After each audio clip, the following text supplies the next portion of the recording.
This is One Direction. Liam, how are you? How you doing, Simon? You alright? Nice to see you. I haven't seen you in a long time. Cry me a river.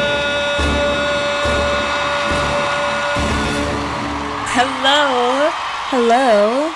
Welcome to One Direction Infection in unison. In unison, our unofficial Directioner deep dive podcast hosted by Emma And Summer. Yeah. So we're gonna cover events chronologically in order of One Direction. Historians, if you will. Literally historians. And yeah, just focusing on the timeline of One Direction. The creation of One Direction. Yeah, so later we'll be talking about the first initial steps of One Direction being created, not including the dreaded Simon. Simon Cowell. Simon, you're better than Jesus. Starting with Liam, so we'll be talking about him later. Mm-hmm. So we'll be talking about One Direction, how they came to be, how they evolved later on. There's so much to get into. We were just watching a little bit of Mila Tequila's One Direction, her like timeline video, and it's so good. But there's so much to get into for each thing. Right, yes. Kind of, not really, but like I feel like we should credit her because they're like an inspiration. Definitely. For this. They were different. They were special. They weren't like other boy bands. Yeah, so these first few episodes will be about each boy's X-Factor audition. As, you know, us as fans know, they each came to One Direction. They each came to X-Factor as individual solo acts, and they got put together as a band. So everything we talk about is based on public information. So we just wanted to say, you know, we're going to say our opinions. We're going to say things that we have access to, you know. I don't know if you have anything to add to that. Yeah, I mean, we don't have any interconnections. We are not getting We really have to clear that up. Yeah, just in case. I mean, who knows? But yeah. Yeah. If it's our opinion, we will clearly state that. So I've been looking at, you know, a lot of Wikipedias, a lot of wikis, the One Direction wiki, and, you know, the wiki for each of the members. Yeah. A lot of wikis out there. Wicca. So if we say something that's not fully confirmed, we'll try to say that, but just so anything we say is based on something, you know, a source of some kind, but also it's definitely gonna, you know, involve our opinions a lot. So yes, just like every other historical context, there's biases. Exactly. Yeah, so like I said, I'm just repeating things, but each episode will be in chronological order to the best of our ability, and we'll be focusing on the topic and time period at the time, and not necessarily diving into future events, because there's so many things to know. There's so many things we need to learn about still, and I don't feel there's something that we already have opinions about because we kind of lived through One Direction, but there's other things that we don't know the full story on. Exactly. Yeah. Yep. So obviously we'll still have like future events come into play in these topics, but overall focusing on what it was at the time, which is just wild to think about. Yeah, kind of narrowing in. And while we'll be, obviously it's almost impossible for us to not think about the other things that we already know, if that makes sense. But yeah, we just wanted to make it clear that anything relating to, you know, toxicity within the industry, racism, misogyny, stuff like that will definitely be discussed here. So just wanted to make that clear up front. We're not going to filter that. Yeah. It is part of it all. But yeah, we are huge fans of One Direction. We were, you know, back in the day. But the boys are not above criticism. No. The people around them are not above criticism. Yeah, so we wanted to get started just talking about a little bit about how we each started liking One Direction a little bit, and us being fans together. Kind of like our history Yeah. of One Direction. So, Emma, do you want to go first? Your little Yeah. intro blurb. I can absolutely do that. Let me just get my little notebook out. Okay, so this is my experience. So I started out, my introduction to boy bands in general was Big Time Rush. Hello, I'm Kendall. Hey, I'm Carlos. I'm James. What's up, guys? I'm Logan, and we're Big Time Rush. I loved the show.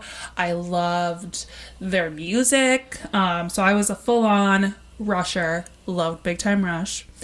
And so I had heard about One Direction, especially with them opening for Big Time Rush. And so I was familiar. I was like, I know about them, but I really had more of like they're competition.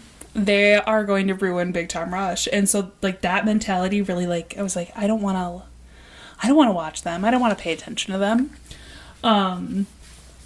But I remember sitting at my little desktop computer in my room, and What Makes You Beautiful, the music video, was recommended to me.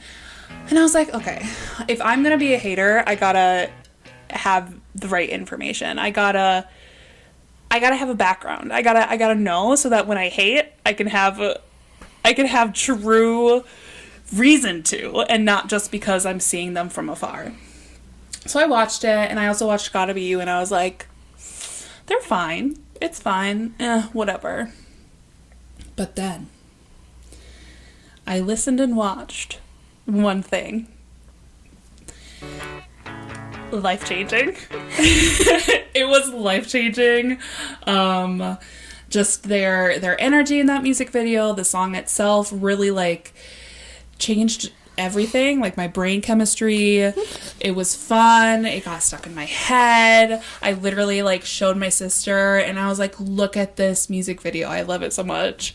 And they were just like, what's the one thing? And I was like, what do you mean? Yeah, just that one little... It's the one thing. Yeah. So, and I just ate up everything, all the content that I possibly could, and learned about them and their story, obviously, face value, what was shown on the internet at the time.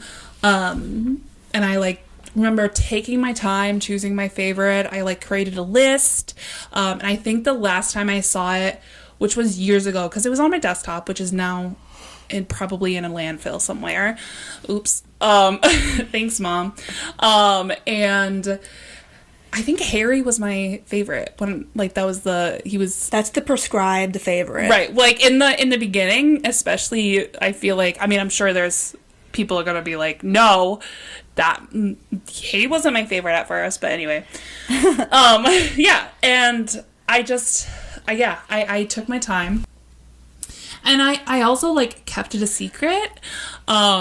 Being a child, a middle schooler in 2011, being 13 in 2011 for one, and liking pop music, especially as a quote unquote girl, that was there's nothing worse in the world. In the trenches. Yeah, and literally. And so I was ashamed. And so I kept it a secret. I remember sitting at the lunch table and thinking about One Direction while everyone else was talking, and just being like, One Direction. Oh my God. These boys. And I did at one point say something, obviously. I did come out of the closet as a Directioner. To put it lightly. It's an important moment. It is. It's an important moment, especially when it was a formative time for all of us. But yeah, I had every single CD. I had posters. I had books. I had literally 3 of their books. I don't know how many books they had, but I had 3 of them. Lots of merchandise. Lots. One Direction. Yeah, lots and lots. But yeah, and that's it. That's my history. My One Direction history. So Yeah. what about you, Summer? Wow, funny. You should ask. Yeah, so Emma and I and a couple other friends, we liked Big Time Rush for a little while there in like middle school, and we had our own, you know, mini little fandom. And I feel like I had like multiple different phases within, you know, adolescence, which is, you know, common, especially with the emergence of Tumblr. But Oh my god, Tumblr. but yeah, I don't remember I really just don't remember exactly how I started liking One Direction. I was looking back at my tweets from like so long ago, and there was one of them where I mentioned One Direction was like, I don't get it. Like, I don't get why everyone likes them. Like, they're cute, but whatever. And then the next one was like something like, it's so awesome that I know the exact day that I started liking One Direction. What was it? And I'm like, I have no idea when that was or what the like situation was. But I kind of remember the feeling of like, it was like summer, and I was like, I'm gonna let the light in. I'm gonna open up my heart. Yeah, like that's exactly what it's like. Like, let the light in. I feel like shortly after that, me and Emma went to see This Is Us in theaters, 2013. Yes. And yeah, I feel like that was like one of my first One Direction experiences. I mean, we never got to go see them live or anything, unfortunately. But yeah, I feel like I just remember being in that theater, and that one old guy was in there with us. There's an old man, and that was like around the time that you like initially got your driver's license. So it was like, that's what it felt like. It was like, no, because I was too young. We were too young. Then who was with us? Who Mom. drove? Mom. One of our moms. Why did it feel like you drove? It does feel like that, but I didn't. No. I got my license in 2014. Yeah. Anyway. That is confusing. Memories are confusing. And also my personality type within the One Direction fandom is that I am obsessed with Zayn. Right, yes. So. Yeah, and the list did not uphold. I love Niall. I'm coming out as oh my god. As a Niler. You could say. Yeah. That's so brave. I know, right? I don't think that's surprising for either of us. Yeah. It tracks. Okay, should we get into the content? The content. The content. Yes.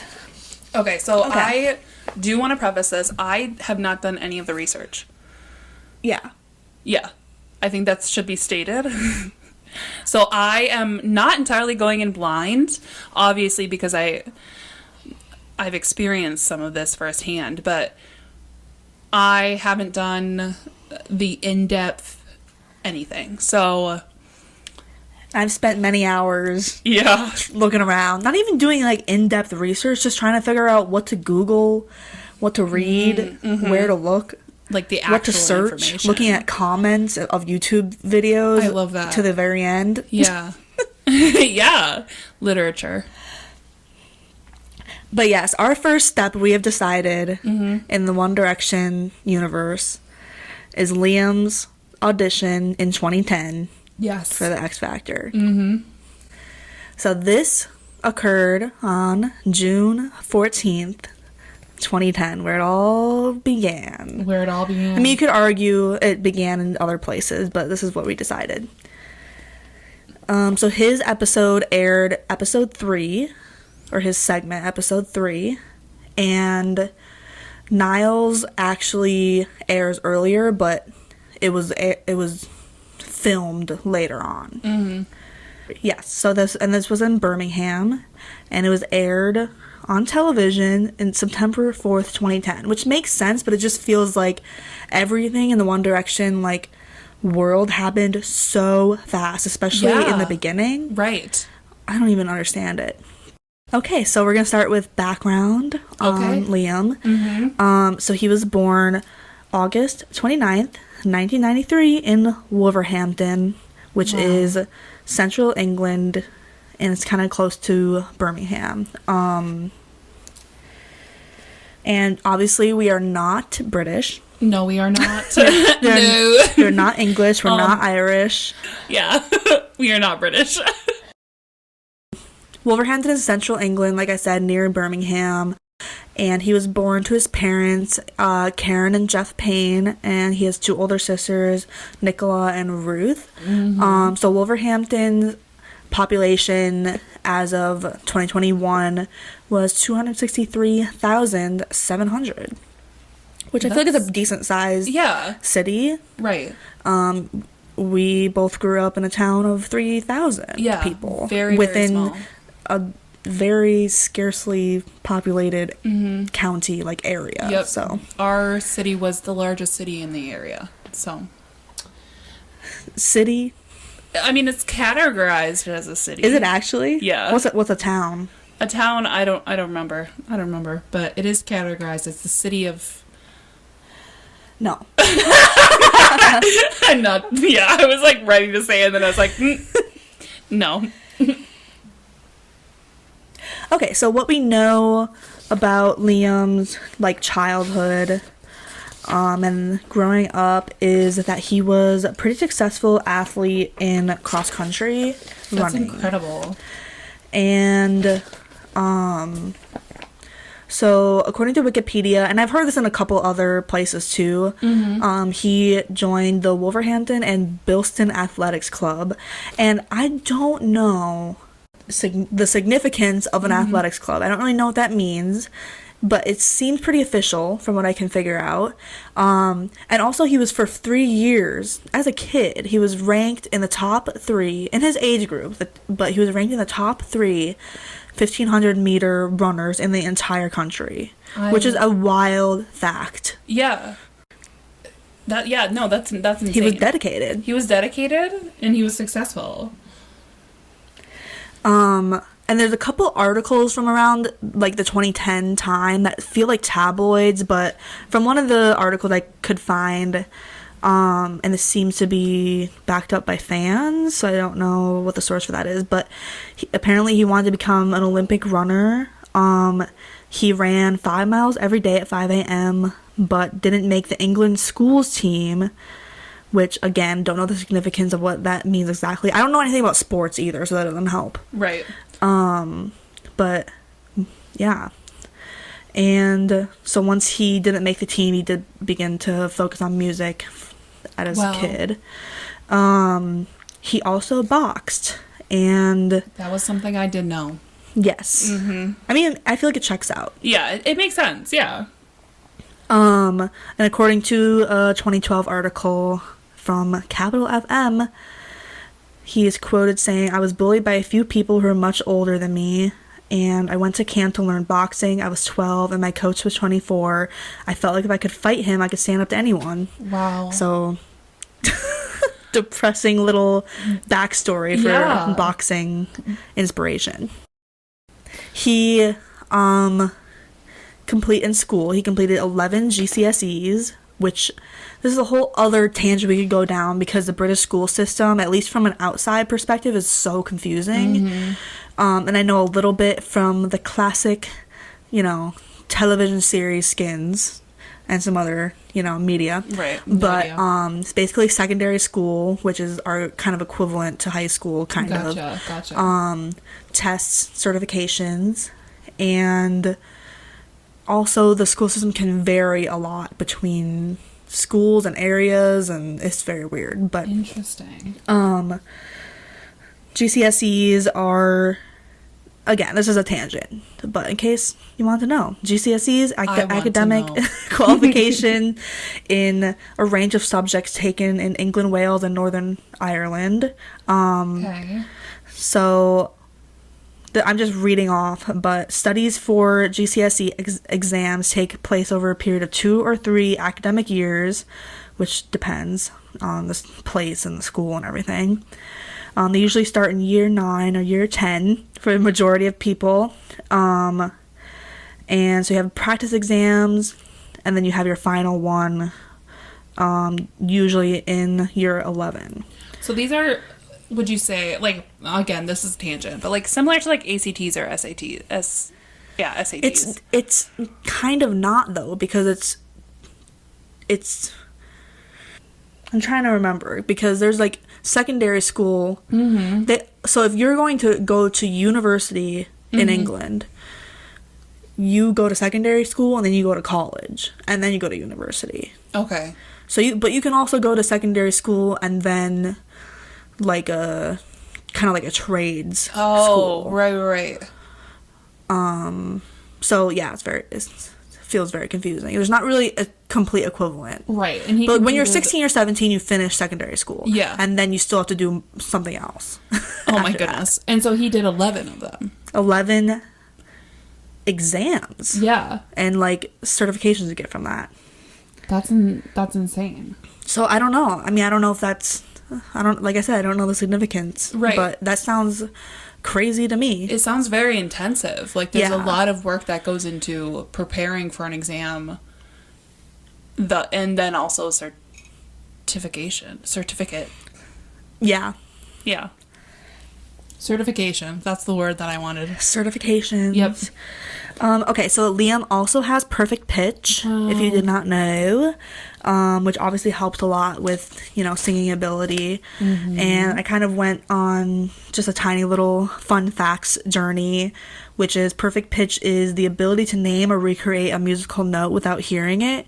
So, if you know music, if you can read music, someone with perfect pitch can hear a note and tell you what note it is. That's insane. If you don't know music, someone with perfect pitch can tell if someone's singing a song in the wrong key. Right. Immediately. Like, it just sounds off right away. Yeah. To me, when I sing a song from memory, I think I'm always in the wrong key. Same. Yeah. Yeah.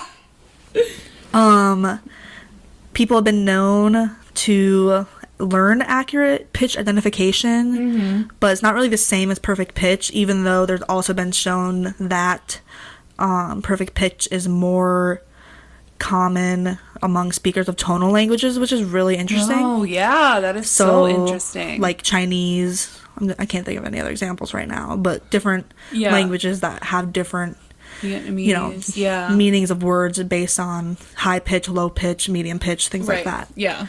Which makes sense, but it's also crazy.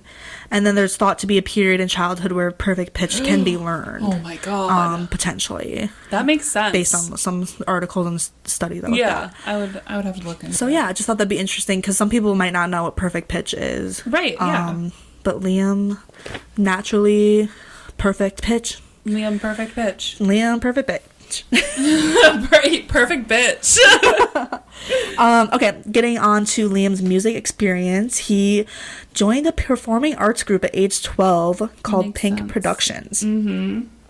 I just don't know a lot about performing arts groups. I assume it's like a youth performing arts group, but I'm not really sure. Right. And I couldn't find any general information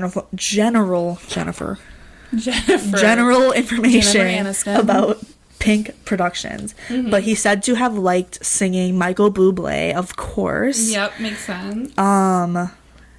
Which makes sense to me. And according to an article by Express and Star, which I do not think overall is reputable, but I've seen it so many times in different things that I'll just say that they have an article that said that he had a gig at a football match, which is soccer for Americans. The Americans. Football match. Wolves versus Manchester United to 29,000 people. Again, no good source for that, but if crazy, if true. Yeah. And how old was he? What, 2010? And so that would have been after his first X Factor experience. So that makes sense. Yeah. So this, I think something to keep in mind is that they were kind of local musicians. Yeah, it's like all of them had little stints in their little area, which I just wasn't really fully aware of, I guess. Right. But I guess you had to get the X Factor, you need to have something, even if you are 16. Even if you're 16. So Liam did go to Wolverhampton College. So this is, you know, what happens after secondary school. Yep. Yeah. Thank you. And he studied music technology there. College, again, essentially the last 2 years of school before university. Right. So it would basically be year 12 and year 13, generally. Yeah. So And then you pass your A level. So this is another round of exams for university, which is, university. Okay, so moving on to X Factor. So he previously auditioned in 2008 at X Factor at 14 years old. 14 years old. 14. And this would be another interesting thing to get into, his first round of X Factor. And one person hoping to continue the success and make his parents proud is 14-year-old schoolboy Liam. But just to kind of recap, he passed the first round, which is the filmed auditions with the judges, and the boot camp auditions. He got far on his own. Yeah. And he was only 14. 14. And then I haven't watched this his 2008 X Factor stuff yet, but according to Wikipedia, he was initially cut from boot camp auditions and then asked back. Foreshadowing. Yeah, so it's just psychological turmoil in the X Factor. Like over and over and over again. Yeah. Rude. And then so after he was asked back after boot camp, he went on to the judge's house, but they caught him there for being too young and not ready, which does make sense. Right, but he was obviously 14. they're playing it up for reality TV. Yeah, of course. Yeah. But he has a super, like, even at 14, he has a super strong voice. And let me see what spring is like on Jupiter and Mars. And then another, like, fun fact is his dad's YouTube channel, Jeff Payne, is still up, and there's like episodes, there's videos of his performances and his first audition at X Factor from that time. I think that is so special. It's so cute. Like, it's a time capsule. And he's like, this is Liam Payne performing this song, whatever. Yeah. Oh, yeah. I feel like we're just so lucky to be able to have that. Like, that's not something, I don't know, like, it's just so nice that his dad would even like record it, upload it, and then it's still there. Yeah.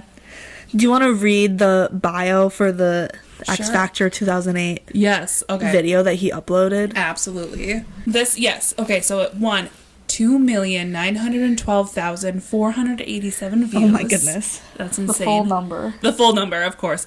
So it was uploaded on August 23rd, 2009. Wow. Okay. The bio says, not bio, caption? Description, thank you. Liam's first televised audition and interview. Listen to Liam's first exchange with Simon Cowell. Give me another edition. I'll show you the 20%. Nothing is scripted. What you see is what you get. Liam has never had any formal training.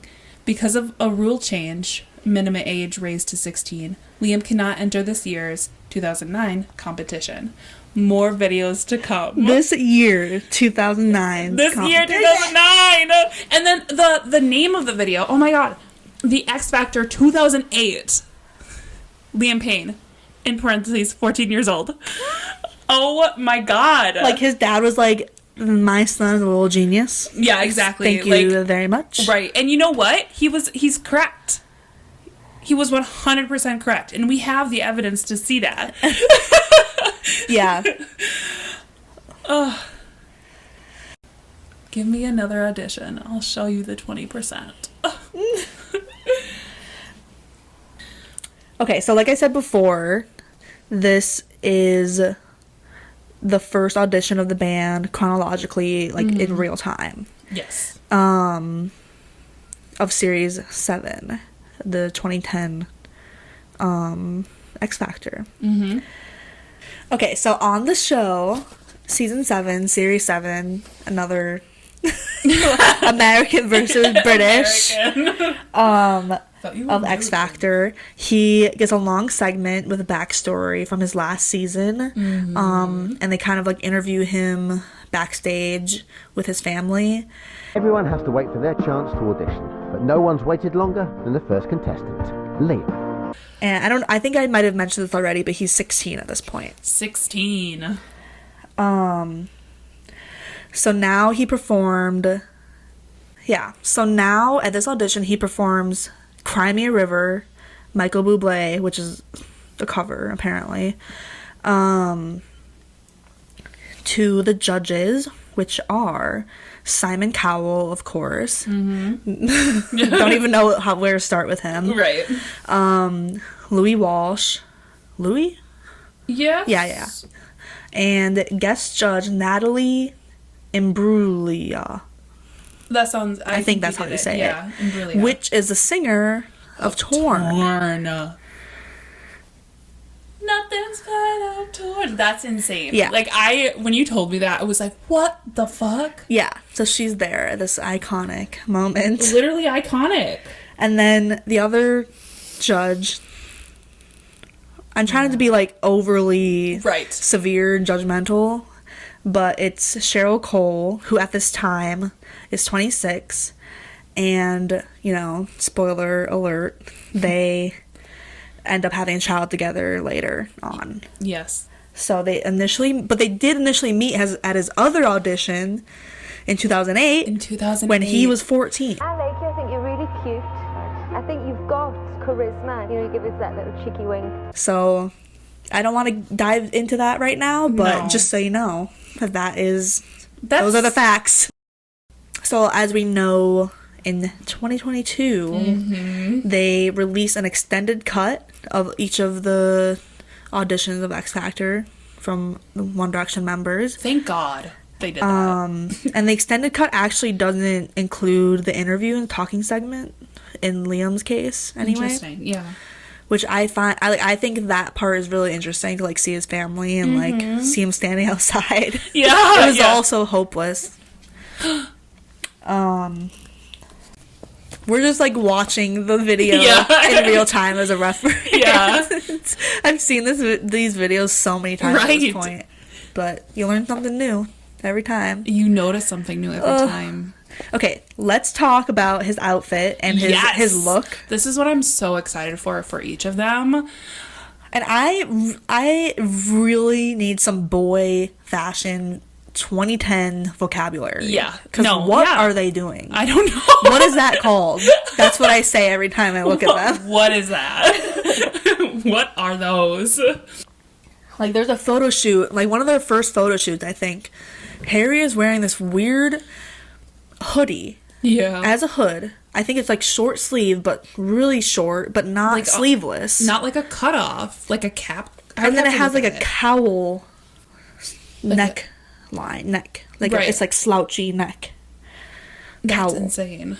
I keep thinking Simon Cowell when I say that, but it's not. It's a cowl neck. Simon. Okay. His hair, of course, is straightened. I keep saying we know. We know.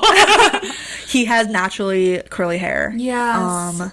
But his hair is, you know, Justin Bieber vibes. Yep. For today. The iconic. I'm gonna say it. Iconic. Justin Bieber. Swoop hairstyle. Yeah. Of course. Yeah. It's the time. It was so in. It was so in. Straightened. I don't know what you like. It's like swooshed along the forehead. There's like, I don't know where the part is. It's nowhere to be seen. Almost like it's brushed over to one side. Yeah, it's brushed. Yeah, that was big back then. Yes. Like, yeah. Okay, so yeah, he's wearing a white t-shirt, which is a V-neck, which, you know, it's nice to be reminded of that V-necks were so a thing back then. Yeah. Like, that was, like, literally we're looking at the video, and is Simon even wearing a V-neck?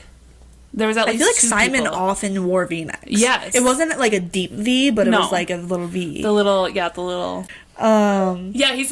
Simon's literally wearing a V-neck. Yeah, I feel like that was like his look. Yes. Yep. Okay, so he's also wearing these jeans, okay? That's the simplest way to say it. They're dark wash. They are jeans, dark wash. They're like baggy, they're like bunched at the bottom. Yeah. Not like folded. They're fitted, actually, but they're still baggy. I don't know how to explain it. They're almost boot cut, but not in a way that's like flared.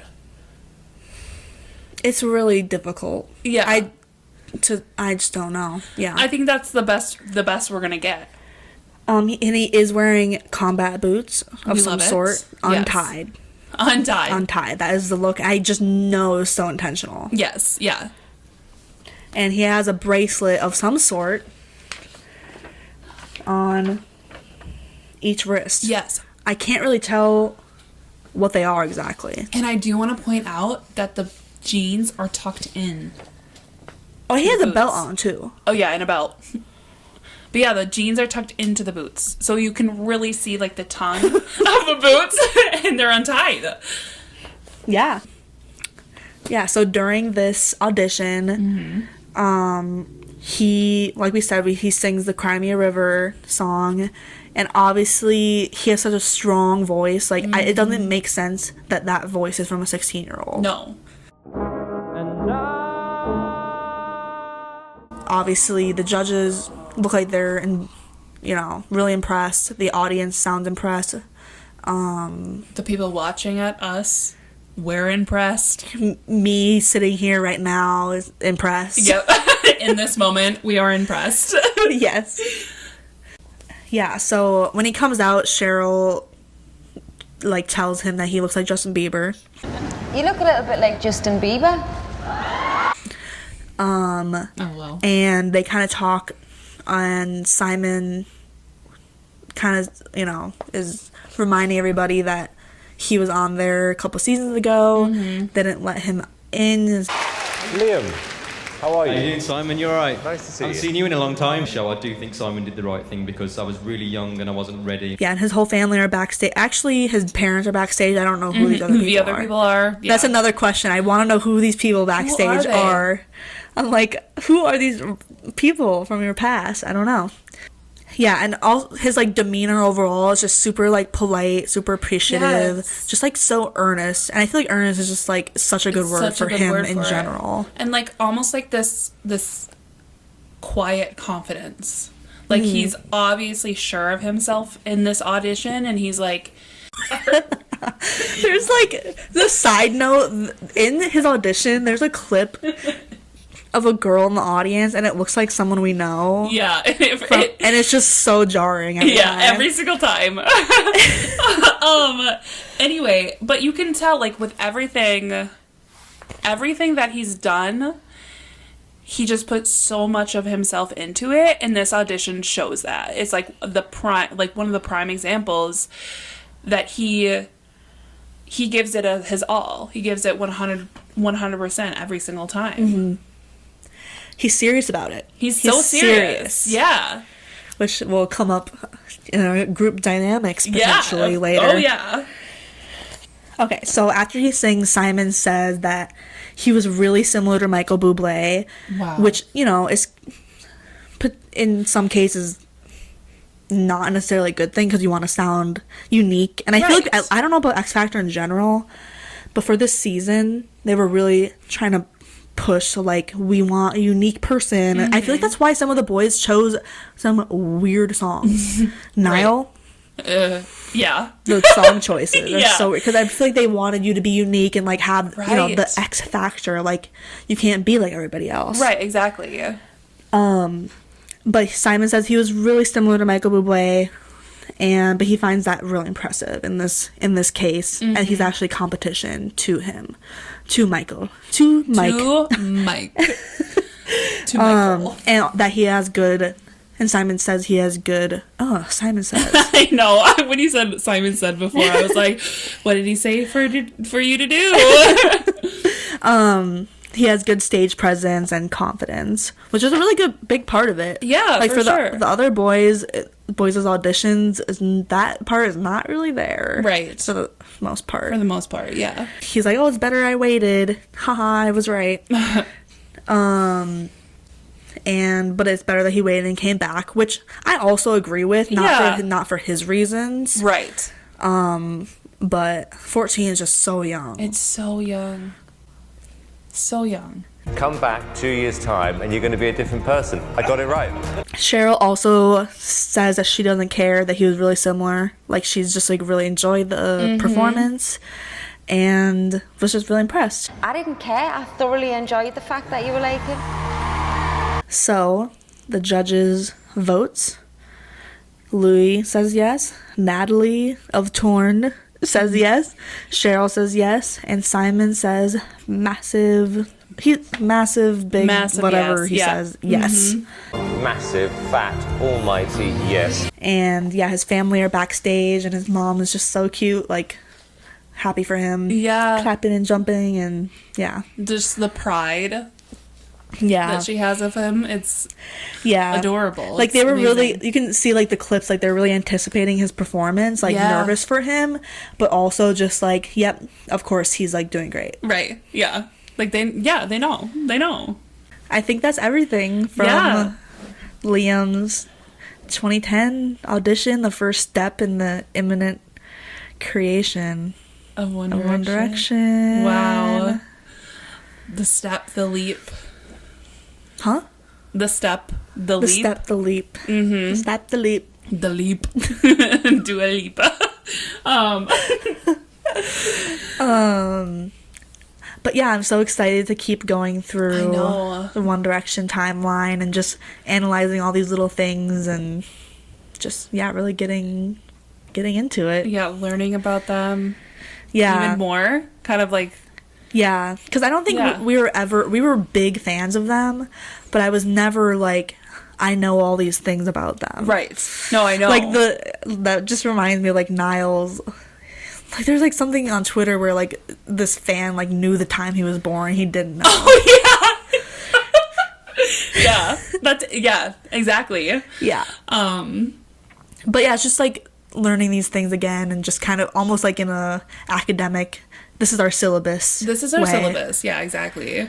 And like, it's also fun to be entering it in the mindset of like without the shame and without like the judgment.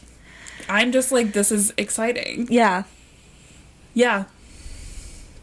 And next episode is Niall. The next step in the timeline is Niall. Yeah, Niall's audition. I'm excited. Yay! Okay. Okay. Thanks. Yeah, thank you for listening. Bye. Bye-bye.